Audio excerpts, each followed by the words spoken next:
Πριν σας αποχαιρετήσουμε,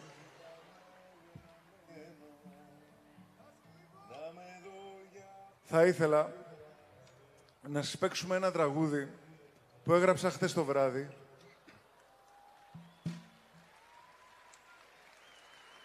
Και είναι χαρισμένο από την καρδιά μου σε όλους τους γονείς των τεμπών.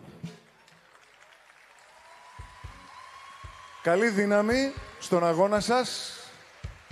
Όλο το κουράγιο μας μαζί σας. Το τραγούδι αυτό είναι δικό σας.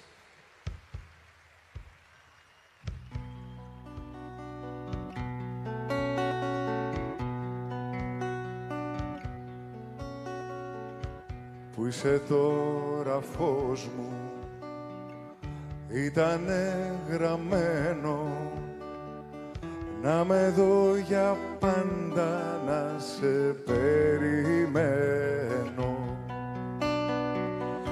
Όσο κι αν κρατήσει, να μην το ξεχάσεις. Όταν φτάσεις, πάρε, πάρε, όταν φτάσεις. Θα το γράψει ο τείχος, θα το γράψει ο βράχος, πως δεν ήταν μόνο ενός ανθρώπου λάθος. Θα το πει σημείδα, θα το πει κι ο κέδρος, πως εδώ σκοτώνει όπου βρει το κέρδος.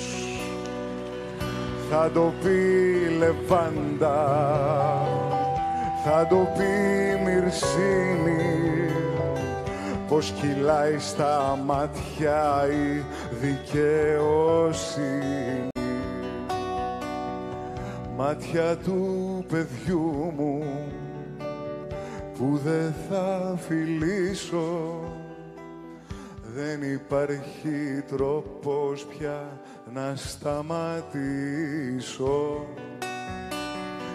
Μέχρι να έρθει ο πύχης και το χαλινάρι, μέχρι να έρθει η Νέμεσης και να τους πάρει.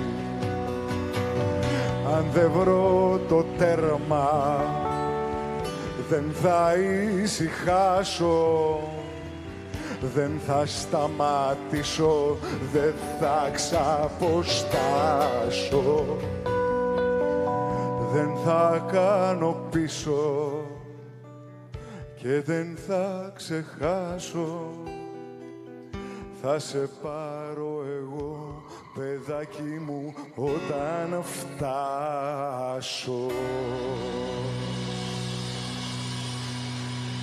Καλή δύναμη!